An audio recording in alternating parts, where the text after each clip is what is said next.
for you, and I want to bring up the first of our 5 comics who are here tonight. He's a student at Kansas State University, very funny guy, started doing stand-up last April. Give it up for Ahmad.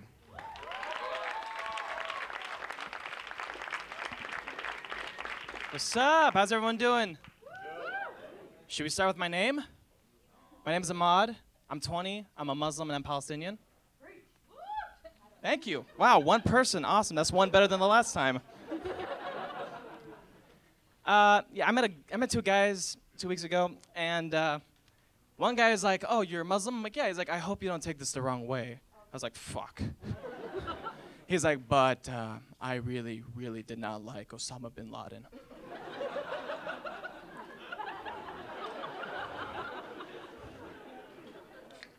Neither did I.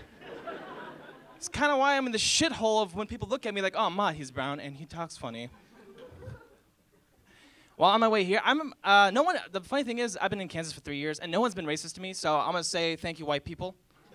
And not white people who live in Kansas. But yeah, I think my phone is starting to become racist at me, because I had a playlist going on. Well, before I had a playlist going on, and I was like, all right, shuffle. First song, Born in the USA by Bruce Springsteen. Coming up next, I'm Different by 2 Chainz. Followed by Arab Money by Busta Rhymes.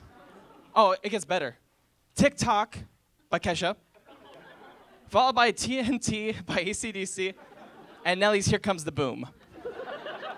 Ending it with 2 satisfactory, encouraging songs, Staying Alive by the Bee Gees, and I Will Survive. But the best part was the final 2 songs, which was Wanted, Dead or Alive by Bon Jovi, and Men in Black by Will Smith. And I just realized I didn't remember having a Will Smith song in my phone. And then my dad, he called me up before I came here. I was walking, and he was like, "Hey, son, when is your next standing up comedy?" I'm like, "Oh, I'm actually walking right now." He's like, "Okay, good. Good luck, and blow them away." No. I kind of need people to laugh. That's the whole purpose of comedy in the first place. And the funny thing is, my dad, he's the best, because he's starting to get Americanized. When you greet a Muslim person, you say Salam Alaikum, which means peace be upon you. And in return, you say Walaikum Salam, which means and peace be upon you. It's a beautiful greeting. It's so much more nicer than hi.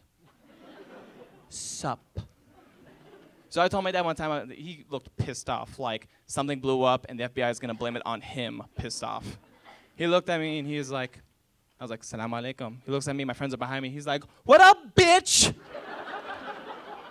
I was like, we have a bigger problem. That wasn't the worst thing that's happened. Like he jokes with everybody. One time we were at the airport. I'm not even there yet. Don't get ahead of me, watch. So we're at the airport, and there's this Indian guy in TSA. He's like, "Sir, do you have any weapons or any knives or any explosive devices?" And my dad's like, "Why? What do you need?" I was like, "Fuck it, that's it. My life's over, man."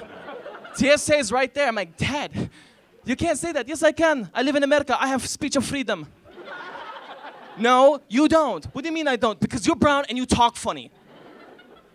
Oh my God, my phone's racist. But the funny thing is, my friend, his dad broke his phone, and he went to the one place to get it fixed. The one place no one goes to anymore, and I'm talking about Radioshack.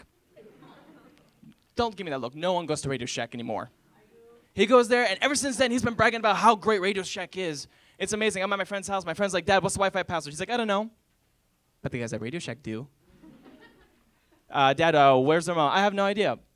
"But the guys at Radioshack do." "Do you know what's for dinner?" The guys at Radioshack do. They know everything. He's so close with the guys at Radioshack that he invited them over for Thanksgiving dinner. And they do come, because no one shops at fucking Radioshack anymore. Do we really need to go to this guy's house? He's paying our bills. Well, okay then, no problem. My family is weird. My mom is weird. She gets really, really angry at me whenever I forget the milk. Like, she gets like threatening, and I become sort of kind of racist against her.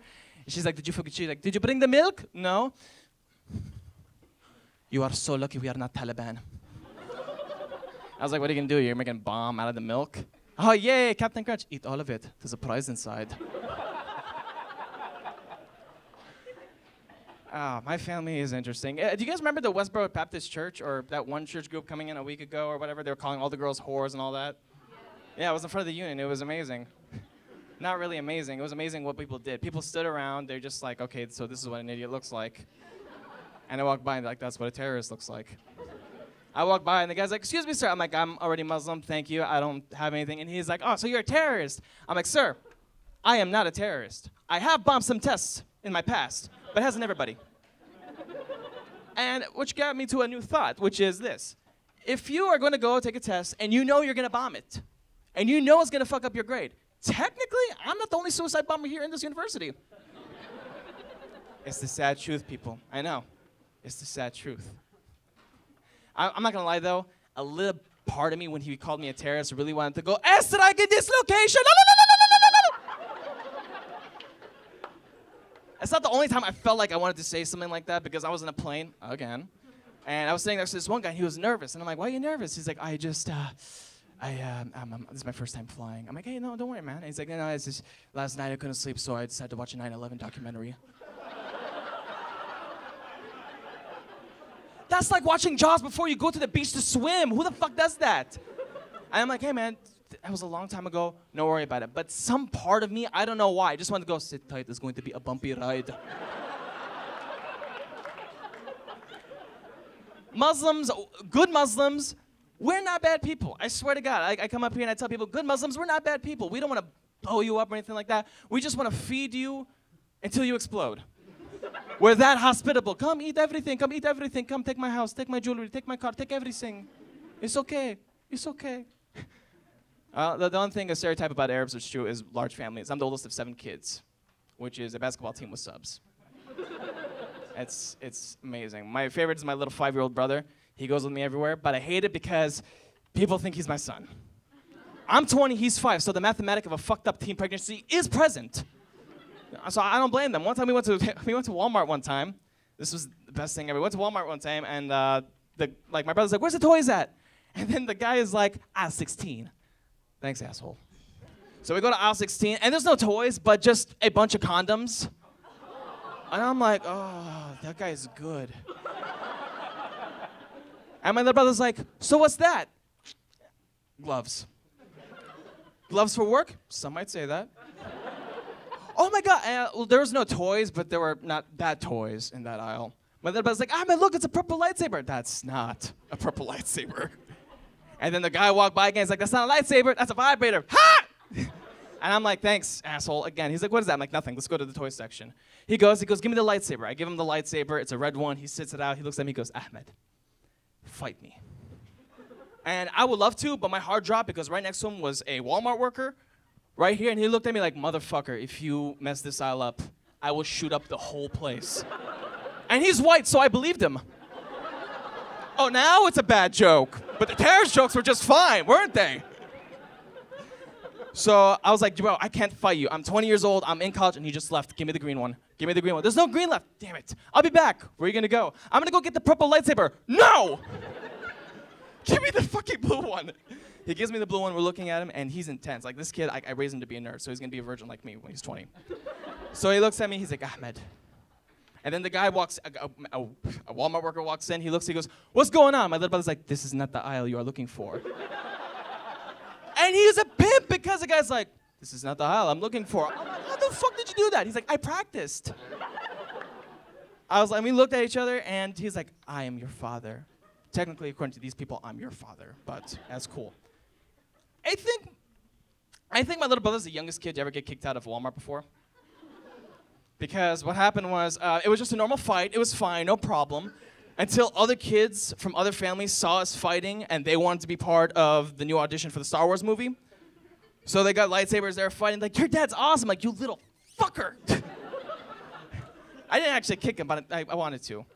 And why he got kicked out was, the manager walks into the aisle, he's like, what the hell is going on? And my little brother just so happened to trade one kid for the purple lightsaber. He walks in, all the kids are playing dead except for my brother because he's a badass. My little brother has the lightsaber in his hand, one foot on top of a kid's chest, and he's like, I have the power! Bzzz. We get home, he's like, what happened? I'm like, I'll tell you when you're older. We get home, my mom's like, did you have fun? And we hit our lightsabers like, yeah, we had fun. We had fun. And then she's like, so where's the milk? I didn't buy a purple lightsaber, but that night I did get fucked. Yeah. And afterwards, I decided to end my time. I'm like, you know what? Fuck this. I'm going to go watch a movie. I went to the movie. My friend called me up. He's like, hey, man, I'm at the mall. I'm like, all right, which store are you at? He's like, I'm not going to tell you. I was like, okay. I hung up, and I met him at Radioshack 2 minutes later. I see that, and I go inside, and his dad and his mom are fighting. They are fighting, and I'm just like, what the hell's going on? He's like, I have no idea. They're fighting. And he's like, why are you being such a bitch? And the mom's like, I'm pregnant. And then Jack's like, oh, congratulations. The manager from Radioshack was telling them congratulations. He's like, shut up, Jack. I'm like, and the guy's like, how the hell did you get pregnant? She's like, I don't know. I looked at my friend and I said, but the guys at Radioshack do. That's all the time I have, you guys. Thank you so much. Give it up for all these comedians. They're hilarious. Keep it going for Ahmad. Keep it going for Ahmad. That was great.